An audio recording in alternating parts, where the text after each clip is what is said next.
आज 1 सितंबर 2020 की प्रातः मुरली है। ओम शांति। बाप दादा मधुबन। मीठे बच्चे, बाप आए हैं तुम्हें कर्म अकर्म विकर्म की गूढ़ गति सुनाने। जब आत्मा और शरीर दोनों पवित्र हैं तो कर्म अकर्म होते हैं, पतित होने से विकर्म होते हैं। कर्म अकर्म कब होते हैं? जब आत्मा और शरीर दोनों पवित्र हैं। तो आत्मा तो योग बल से यहाँ पवित्र हो जाएगी और वहाँ शरीर भी योग बल से मिलता है, इसलिए वो शरीर भी पवित्र रहता है। तो देवताओं के जो कर्म होते हैं अकर्म बनते हैं। अकर्म मतलब उसका कोई खाता नहीं बनता है, हिसाब किताब नहीं बनता है किसी के साथ। और मनुष्यों का क्या होता है, आत्मा भले ऊपर से आए पहली बार, लेकिन पतित शरीर मिलता है, इसलिए उसके कर्मों का खाता बनता है। मीठे बच्चे, बाप आए हैं तुम्हें कर्म अकर्म विकर्म की गूढ़ गति सुनाने। जब आत्मा और शरीर दोनों पवित्र हैं तो कर्म अकर्म होते हैं, पतित होने से विकर्म होते हैं। प्रश्न: आत्मा पर कट जंक चढ़ने का कारण क्या है? कट चढ़ी हुई है तो उसकी निशानी क्या होगी? उत्तर: कट चढ़ने का कारण है विकार। आत्मा मतलब जो पतित बनती है उसकी शक्ति कम होती है, उसका कारण क्या है? विकार। कट चढ़ने का कारण है विकार। पतित बनने से ही कट चढ़ती है। अगर अभी तक कट चढ़ी हुई है तो उन्हें पुरानी दुनिया की कशिश होती रहेगी। आत्मा अभी साफ नहीं हुई तो पुरानी दुनिया खींचेगी। बुद्धि क्रिमिनल तरफ जाती रहेगी, याद में रह नहीं सकेंगे। भगवान की निरंतर याद नहीं रह सकेगी। बहुत मुश्किल होता है भगवान को याद करना शुरू में, क्योंकि आत्मा में कट तो चढ़ी नहीं। ओम शांति। बच्चे इसका अर्थ तो समझ गए हैं। ओम शांति कहने से ही यह निश्चय हो जाता है कि हम आत्माएं यहाँ की रहवासी नहीं हैं, हम तो शांति धाम की रहवासी हैं। ओम शांति का अर्थ है मैं आत्मा शांत स्वरूप हूँ, तो शांति धाम हमारा घर है, इसलिए तो मैं शांत स्वरूप हूँ।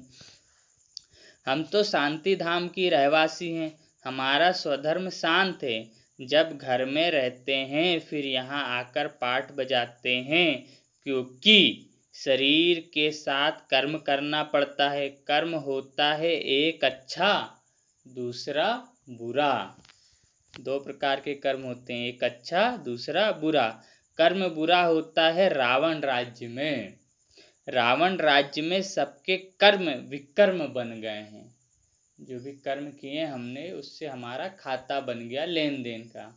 किसी को पैसा दिया तो उससे भी उसने जो कर्म किया वो हमारे भाग्य में भी आएगा। किसी के लिए हमने काम किया, मानो हमने किसी की नौकरी लगवा दी, वो नौकरी करने के बाद लोगों के साथ गलत व्यवहार करता है तो वो हमारे खाते में आएगा। लोग हमें कहेंगे आपने कैसे व्यक्ति को लगाया। तो क्या हुआ? कर्म विकर्म बन गए। रावण राज्य में सबके कर्म विकर्म बन गए। इसलिए हमें बहुत सोच समझ के त्रिकालदर्शी होके, अर्थात इस कर्म का क्या फल मेरे भाग्य में जुड़ेगा, ये सोच के हमें कर्म करना चाहिए। एक भी मनुष्य नहीं जिससे विकर्म ना होता हो।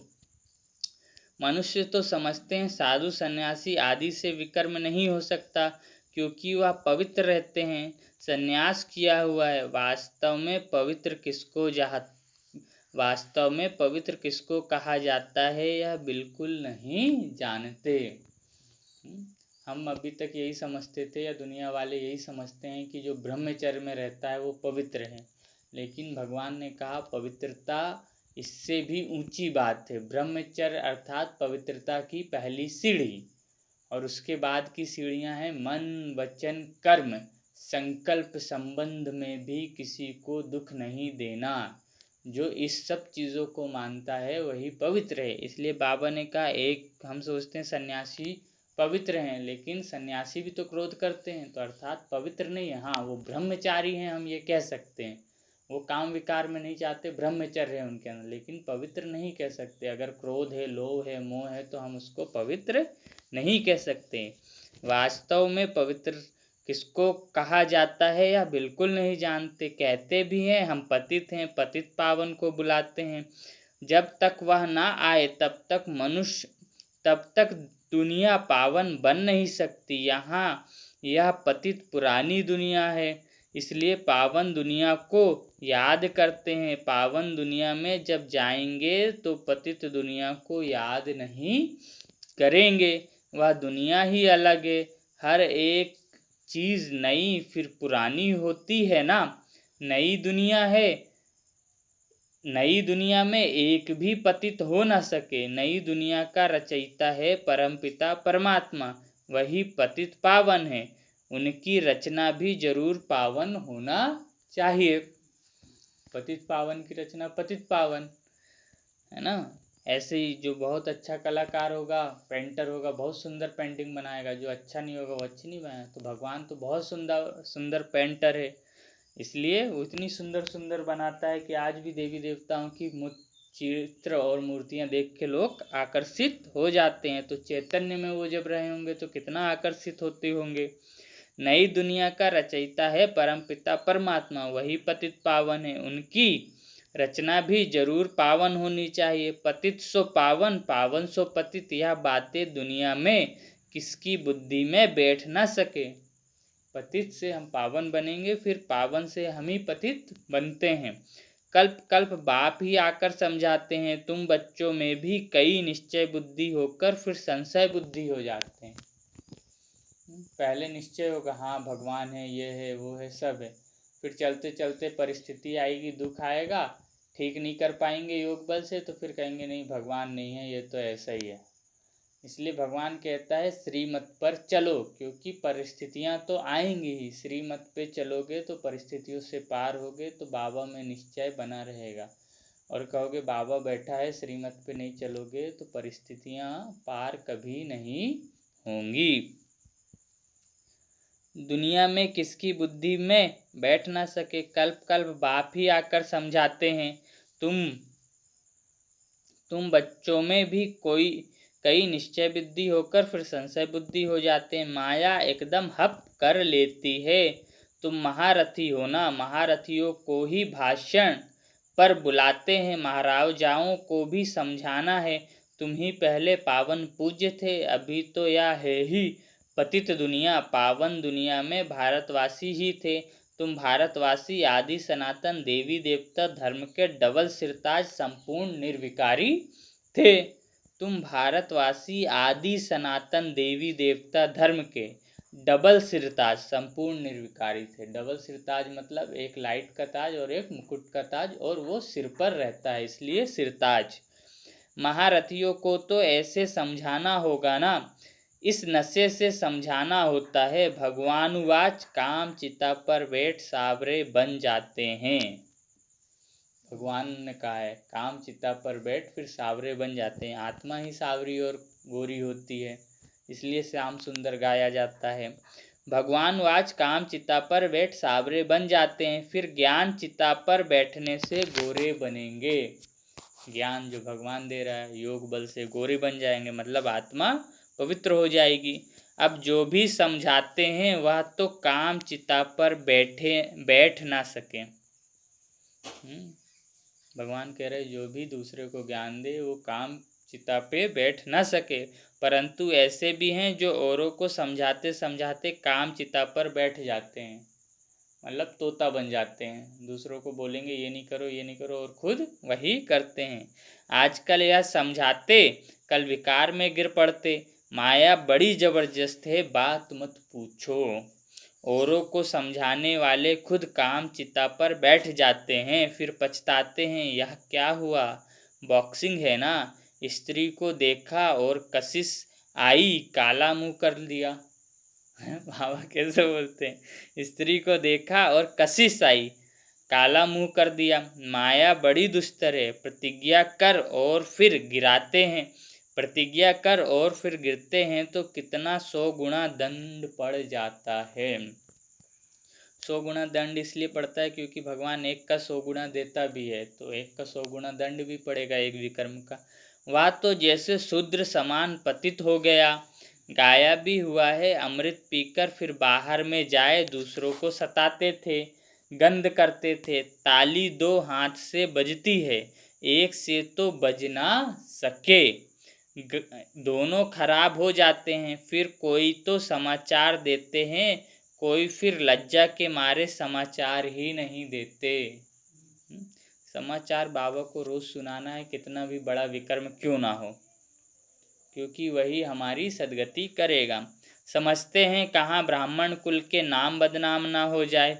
युद्ध में कोई हारते हैं तो हाहाकार हो जाता है, अरे इतने बड़े पहलवान को भी गिरा दिया। ऐसे बहुत एक्सीडेंट होते हैं, माया थप्पड़ मारती है, बहुत बड़ी मंजिल है ना। अब तुम बच्चे समझते हो, जो सतो प्रधान गोरे थे वही काम चिता पर बैठने से काले तमो प्रधान बने हैं। अब तुम बच्चे समझते हो, जो सतो प्रधान गोरे थे वही काम चिता पर बैठने से काले तमो प्रधान बने हैं। राम को भी काला बनाते हैं, चित्र तो बहुतों के काले बनाते हैं, परंतु मुख्य की बात समझाई जाती है। परंतु मुख्य की बात समझाई जाती है। मुख्य मतलब राम और कृष्ण, ये मुख्य हैं, सबसे बड़े हैं। तो ये काले गोरे, इनका चित्र ऐसे दो अलग अलग क्यों बनाते हैं, वही मुख्य की बात समझाई जाती है। यहाँ भी रामचंद्र का काला चित्र है, उनसे पूछना चाहिए काला क्यों बनाया जाता है। कह देंगे या तो ईश्वर की भावी, या तो चलता आया है, आता है, क्यों होता क्या होता या कुछ नहीं जानते। अब तुमको बाप समझाते हैं, काम चिता पर बैठने से पतित दुखी वर्थ नॉट आ पेनी बन जाते हैं। वह है निर्विकारी दुनिया, यह है विकारी दुनिया। सतयुग है निर्विकारी दुनिया, वहाँ किसी तरह का विकार नहीं होता। आत्मा इतनी पवित्र शुद्ध होती है और इतना सुंदर शरीर होता है, फिर भी आत्मा का किसी के शरीर के प्रति कोई आकर्षण नहीं होता है, क्योंकि जब हम आत्मिक भान में स्थित रहते हैं तो हमें शरीर का भान ही नहीं होता। तो ऐसे ऐसे समझाना चाहिए। वह है निर्विकारी दुनिया, यह है विकारी दुनिया। तो ऐसे ऐसे समझाना चाहिए। यहाँ सूर्यवंशी, यहाँ चंद्रवंशी, फिर वैश्यवंशी बनना ही है। वाम मार्ग में आने से फिर वह देवता नहीं कहलाते। जगन्नाथ के मंदिर में ऊपर में देवताओं का कुल दिखाते हैं, ड्रेस देवताओं की है, एक्टिविटी बड़ी गंदी दिखाते हैं। बाप जिन बातों पर अटेंशन खिंचवाते हैं ध्यान देना चाहिए। बाप जिन बातों पर अटेंशन खिंचवाते हैं ध्यान देना चाहिए। भगवान हमें जिन बातों के लिए बार बार बोलता है उधर हमें ध्यान देना चाहिए। मंदिर में बहुत सर्विस हो सकती है, श्रीनाथ द्वारे में भी समझा सकते हैं। पूछना चाहिए इनको काला क्यों बनाया है, यह समझाना तो बहुत अच्छा है। वह है गोल्डन एज या है आयरन एज। कट चढ़ जाती है ना, अभी तुम्हारी कट उतर रही है। जो याद ही नहीं करते तो कट भी नहीं उतरती। सारा क्या है पुरुषार्थ, याद का, योग का, भगवान को याद करना। और भगवान की याद आती रहे, इसलिए पहले स्वयं को याद करना कि मैं आत्मा हूँ। जब तक ये निश्चय मुझे नहीं होगा मैं आत्मा हूँ, तब तक भगवान की याद नहीं आएगी। इसलिए अंदर धुन लगी रहे, मैं आत्मा हूँ, मैं आत्मा हूँ, मैं आत्मा हूँ। सबसे बड़ी कट चढ़ती है विकारों से। बहुत कट चढ़ी हुई होगी तो उसे जो याद ही नहीं करते तो कट भी नहीं उतरती। बहुत कट चढ़ी हुई होगी तो उससे पुरानी दुनिया की कशिश होती रहेगी। सबसे बड़ी कट चढ़ती ही है विकारों से। पतित भी उनसे बने हैं। अपनी जांच करनी है, हमारी बुद्धि क्रिमिनल तरफ तो नहीं जाती। अच्छे फर्स्ट क्लास बच्चे भी फेल हो पड़ते हैं। अभी तुम बच्चों को यह समझ मिली है, मुख्य बात है ही पवित्रता की। शुरू से लेकर इस पर ही झगड़े चलते आए हैं। बाप ने ही यह युक्ति रची। सब कहते थे हम ज्ञान अमृत पीने जाते हैं, ज्ञान अमृत है ही ज्ञान सागर के पास। शास्त्र पढ़ने से तो कोई पतित से पावन बन नहीं सकते। पावन बन फिर पावन दुनिया में जाना है, यहाँ पावन बन फिर कहाँ जाएंगे। लोग समझते हैं फलाने ने मोक्ष को पाया, उनको क्या पता अगर मोक्ष को पा लिया फिर तो उनका क्रियाक्रम आदि भी नहीं कर सकते। यहाँ ज्योत आदि जगाते हैं कि उनको कोई तकलीफ ना हो, अंधियारे में ठोकर ना खाएं। मरने पे दिया जलाया जाता है था जो व्यक्तियों के, तो ये सोचते थे कि आत्मा अब जाएगी तो उसको अंधेरा ना हो, अंधियारे में ठोकर ना खाए। आत्मा तो एक शरीर छोड़ दूसरा जाकर लेती है, 1 सेकंड की बात है, अंधियारा फिर कहाँ से आया। यह रस्म चली आती है, तुम भी करते थे, अब कुछ नहीं करते हो। बाबू सब बच्चों को बोल रहे पहले तुम भी ये सब करते थे, जो नए हैं जो ज़्यादा उम्र के हैं उनके लिए, और जो बच्चे हैं उन्होंने भी पिछले जन्म में किया, अब नहीं करते जब से ज्ञान मिला। अब कुछ नहीं करते हो, तुम जानते हो शरीर तो मिट्टी हो गया, वहाँ ऐसी रस्म रिवाज होती नहीं। आजकल रिद्धि सिद्धि की बातों में कुछ रखा नहीं है। समझो कोई को पंख आ जाते हैं, उड़ने लगते हैं, फिर क्या, उससे फ़ायदा क्या मिलेगा। बाप तो कहते हैं मुझे याद करो तो विकर्म विनाश होंगे। यह योग अग्नि है जिससे पतित से पावन बनेंगे। नॉलेज से धन मिलता है, योग से एवर हेल्दी पवित्र, ज्ञान से एवर वेल्दी धनवान बनते हैं। क्या बोल रहे हैं बाबा, नॉलेज से धन मिलता है। लौकिक दुनिया में भी जो पढ़ा लिखा होता है बहुत अच्छा पैसा कमाता है, यहाँ भी बाबा बोल रहे हैं योग से एवर हेल्दी पवित्र, ज्ञान से एवर हेल्दी धनवान बनते। एवर हेल्दी मतलब कभी कोई बीमारी नहीं होगी, ऐसा शरीर मिलेगा, स्वस्थ हम पवित्र रहेंगे। और ज्ञान से एवर वेल्दी धनवान बनते। और ये जो मुरली सुन रहे हैं इससे हमें धन मिलेगा।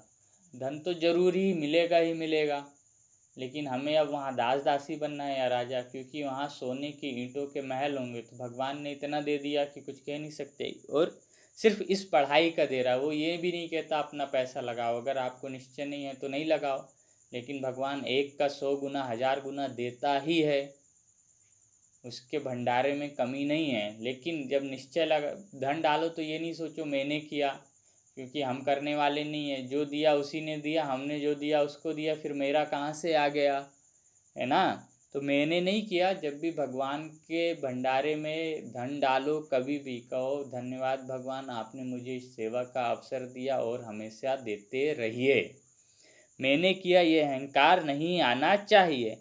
योगी की आयु हमेशा बड़ी होती है, भोगी की कम। भोगी देखो जो दारू पिएगा, सिगरेट पिएगा, विकार में जाएगा, वो जल्दी मर जाता है क्योंकि शरीर में कुछ रहता नहीं।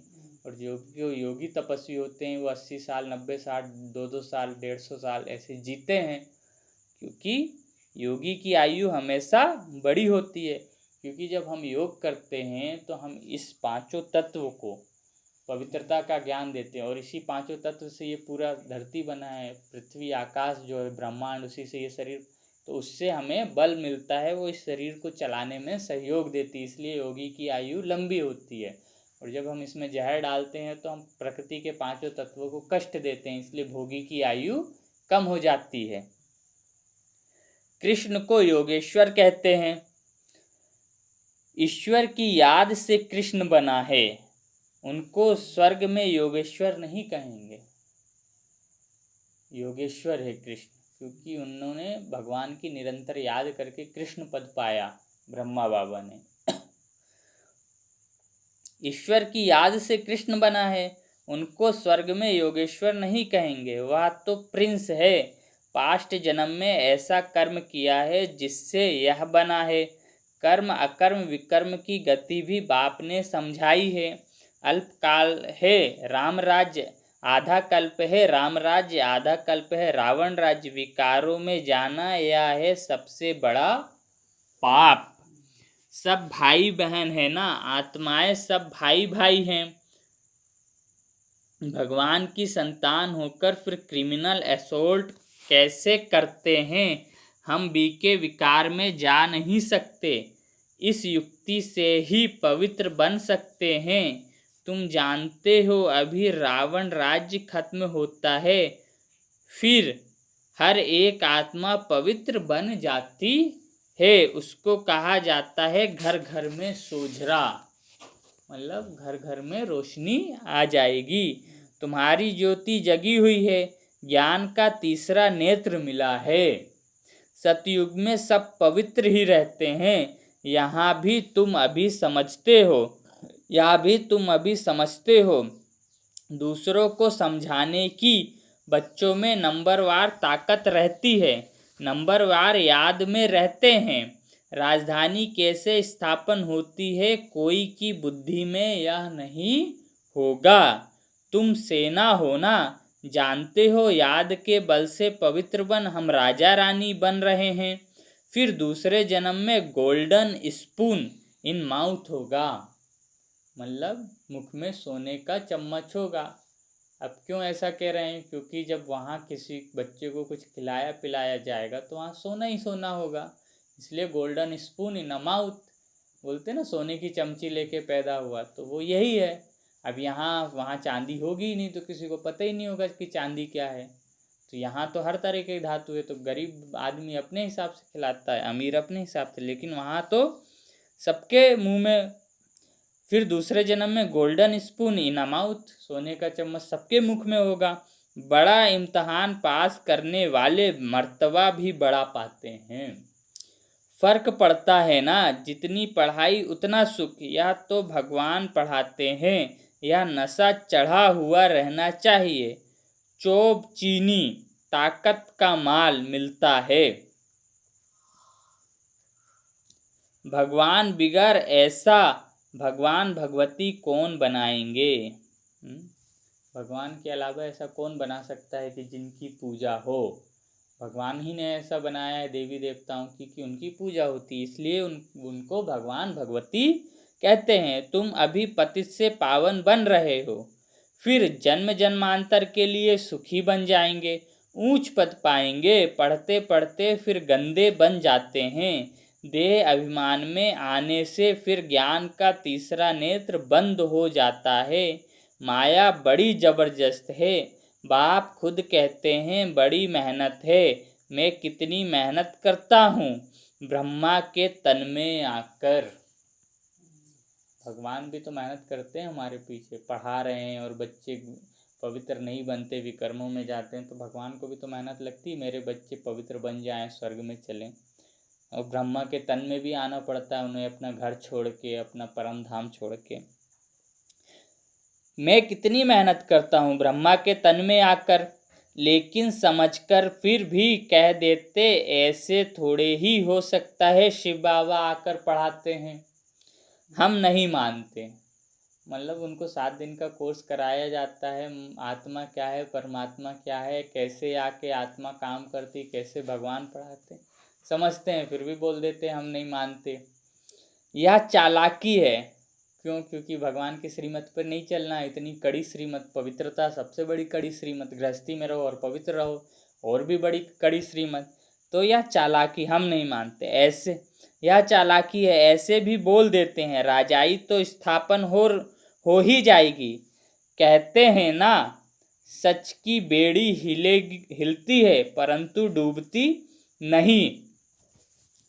कितने विघ्न पड़ते हैं। कहते हैं ना सच की बेड़ी हिलती है परंतु डूबती नहीं, कितने विघ्न पड़ते हैं।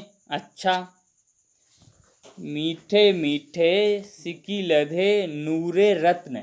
आज बाबा ने अलग चीज़ बताई है, अपने को अलग तरह से याद किया है। मीठे मीठे सिकी लधे नूरे रत्न, श्याम से सुंदर बनने वाली आत्माओं प्रति मात पिता बाप दादा का दिल व जान सिक व प्रेम से याद प्यार और गुड मॉर्निंग। रूहानी बाप की रूहानी बच्चों को नमस्ते।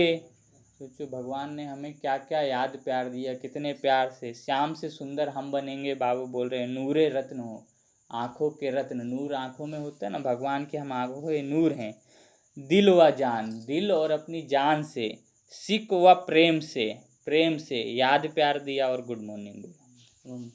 हम रूहानी बच्चों की, रूहानी मात पिता, मम्मा बाबा, बाप दादा को याद प्यार, गुड मॉर्निंग और नमस्ते।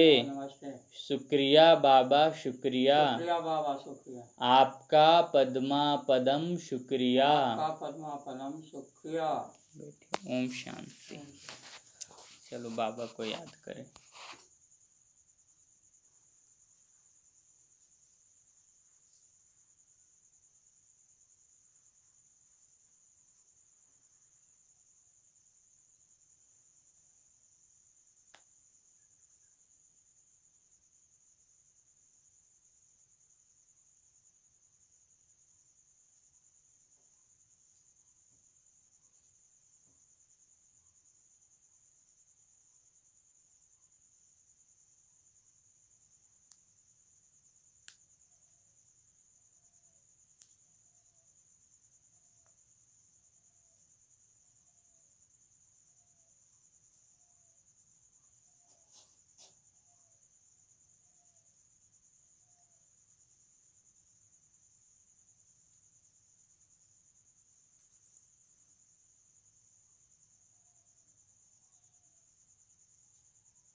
शांति।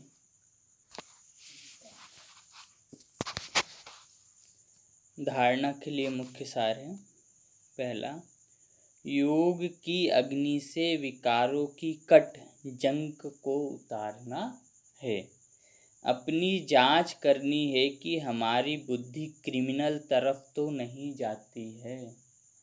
बुद्धि से हमें किसी के प्रति हिंसा, राग, द्वेष, भय ऐसे विचार तो नहीं आते, ये क्रिमिनल है।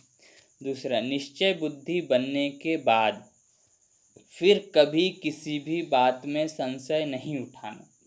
भगवान में निश्चय हो गया तो अपने जीवन में घटित हो रही किसी भी परिस्थितियों में संशय नहीं उठाना, क्योंकि भगवान ने कहा है 4 बातों पे आपको पूरा निश्चय होना चाहिए। पहला, स्वयं में निश्चय कि मैंने भगवान को जाना है और वही सत्य स्वरूप है। दूसरा, भगवान में निश्चय, भगवान क्या है, कौन है, कैसा मैं जानता हूँ। तीसरा, ड्रामा में निश्चय, ये जो जीवन में जी रहा हूँ ये एक ड्रामा है जिसमें मेरा जीवन चक्र चल रहा है। इसमें निश्चय ये होना है कि इसमें जो भी अच्छा हो रहा है वो भी अच्छा है और जो बुरा हो रहा है वो भी अच्छा है। इसमें अटल निश्चय होना चाहिए इस चीज़ में।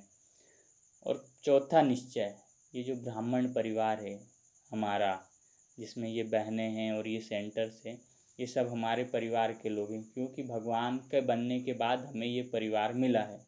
तो इस परिवार में भी निश्चय होना चाहिए कि कभी भी ये परिवार हमारी मदद करेगा।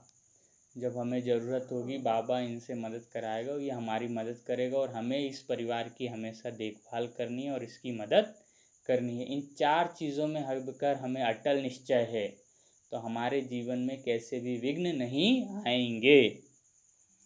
निश्चय बुद्धि बनने के बाद फिर कभी किसी भी बात में संशय नहीं उठाना है। विकर्मों से बचने के लिए कोई भी कर्म अपने स्वधर्म में स्थित होकर बाप की याद में करना है। कोई भी कर्म, विकर्मों से बचने के लिए कोई भी कर्म अपने स्वधर्म, अपना स्वधर्म क्या है, मेरा स्वधर्म है कि मैं आत्मा हूँ, है ना।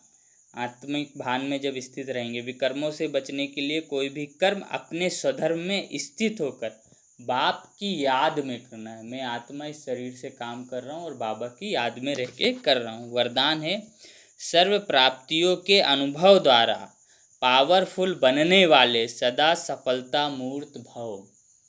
सर्व प्राप्तियों के अनुभव द्वारा पावरफुल बनने वाले सदा सफलता मूर्त भव।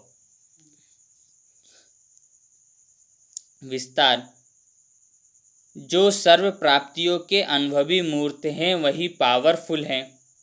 ऐसी पावरफुल सर्व प्राप्तियों की अनुभवी आत्माएं ही सफलता मूर्त बन सकती हैं। जब हमें अनुभव होता है तो फिर हम वैसी परिस्थितियों से हम जीत जाते हैं। जो सर्व प्राप्तियों के अनुभवी मूर्त है वही पावरफुल हैं। ऐसी पावरफुल सर्व प्राप्तियों की अनुभवी आत्माएं ही सफलता मूर्त बन सकती हैं, क्योंकि अभी सर्व आत्माएं ढूंढेंगी कि सुख शांति के मास्टर दाता कहाँ है।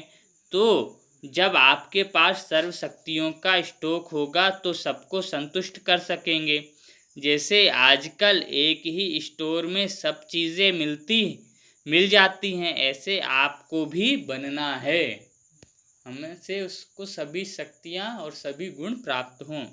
ऐसे नहीं सहन शक्ति हो सामना करने की नहीं, सहन शक्ति भी हो तो सामना करने की भी शक्ति हो। सर्व शक्तियों का स्टॉक चाहिए, तब सफलता मूर्त बन सकेंगे। सर्व शक्ति हमारे पास 8 शक्तियाँ हैं। सहन शक्ति, समाने की शक्ति, निर्णय शक्ति, परखने की शक्ति, सहयोग शक्ति, विस्तार को संकीर्ण करने की शक्ति और समेटने की शक्ति। ये 8 शक्तियाँ हमें होनी चाहिए। स्लोगन, मर्यादाएं ही ब्राह्मण जीवन के कदम हैं। कदम पर कदम रखना माना मंजिल के समीप पहुँचना। मर्यादाएं ही ब्राह्मण जीवन के कदम हैं। कदम पर कदम रखना माना मंजिल के समीप पहुँचना।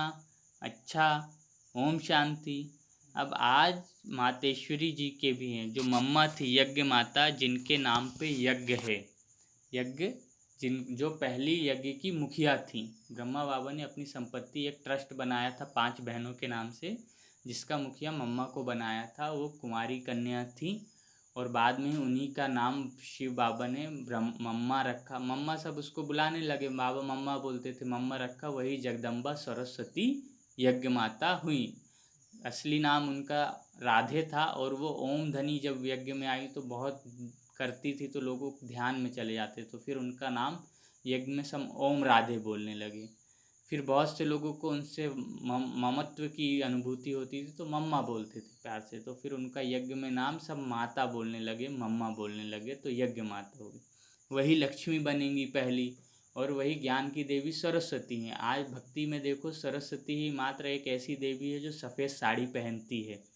तो इसका यही रहस्य है, जब मम्मा अभी संगम पे थी तो वो सफ़ेद साड़ी पहनती थी, उन्हीं का यादगार है सरस्वती, मात्र एक ऐसी देवी भक्ति में जो सफ़ेद साड़ी पहनती है। और वो कोई सुहाग जैसा बहुत श्रृंगार नहीं है, क्योंकि वो शादीशुदा नहीं है, कुमारी है, ब्रह्मा की बेटी सरस्वती है। भक्ति में ब्रह्मा की पत्नी बता दिया है, लेकिन ब्रह्मा की बेटी सरस्वती है, इसलिए उनका भक्ति में भी जो यादगार है वो वीणा लिए हुए सफ़ेद साड़ी में दिखाया गया, क्योंकि वो ज्ञान की वीणा बजाती हैं। तो उन्होंने क्या बताया, पुरुषार्थ और प्रारब्ध का बना हुआ अनादि ड्रामा। पुरुषार्थ जो हम करते हैं उसका जो प्रारब्ध हमें मिलता है, ये फिक्स बना हुआ ड्रामा है। उसके ऊपर मम्मा ने स्पष्ट किया है। बहुत अच्छे से मम्मा स्पष्ट करती थी, मतलब मम्मा की मुरली में तो बहुत सोचना भी नहीं पड़ता था। ऐसे मातेश्वरी, पुरुषार्थ और प्रारब्ध 2 चीज़ें हैं। पुरुषार्थ से प्रारब्ध बनती है। यह अनादि सृष्टि का चक्र फिरता रहता है। जो आदि सनातन भारतवासी पूज्य थे वही फिर पुजारी बने, फिर वही पुजारी पुरुषार्थ कर पूज्य बनेंगे। यह उतरना और चढ़ना आदि ड्रामा, यह उतरना और चढ़ना अनादि ड्रामा का खेल बना हुआ है। अब जिज्ञासु जैसे हम पूछ रहे हैं, मातेश्वरी, मेरा भी यह प्रश्न उठता है कि जब यह ड्रामा ऐसा बना हुआ है तो फिर अगर ऊपर चढ़ना होगा तो आप ही चढ़ेंगे, फिर पुरुषार्थ करने का फायदा ही क्या हुआ, है ना। जो चढ़ेंगे फिर भी गिरेंगे, फिर इतना पुरुषार्थ ही क्यों करें। मातेश्वरी, आपका कहना है कि यह ड्रामा हूबहू रिपीट होता है, तो क्या ऑलमाइटी परमात्मा सदा ऐसे खेल को देख खुद थकता नहीं है। जैसे 4 ऋतुओं में सर्दी गर्मी आदि का फर्क रहता है, तो क्या इस खेल में फर्क नहीं पड़ेगा। अब ये जिज्ञासु का जैसे हमारे जीवन में भी आ सकता है। जब अपने आप ये ड्रामा चल रहा है तो हमें मेहनत करने की क्या ज़रूरत है भगवान को। और दूसरा, जब भगवान ने ये ड्रामा बनाया तो भगवान एक ही पिक्चर को बार बार देख के बोर नहीं होता क्या। ये तो वही बोल रहा है, 4 ऋतु आती है तो फर्क नहीं पड़ता क्या इस खेल में, 4 ऋतुएं तो बदलती हैं। तो अब उसका उत्तर देंगी मम्मा। मातेश्वरी, बस यही तो खूबी है इस ड्रामा की, हूबहू रिपीट होता है। और इस ड्रामा में और भी खूबी है जो रिपीट होते हुए भी नित्य नया लगता है।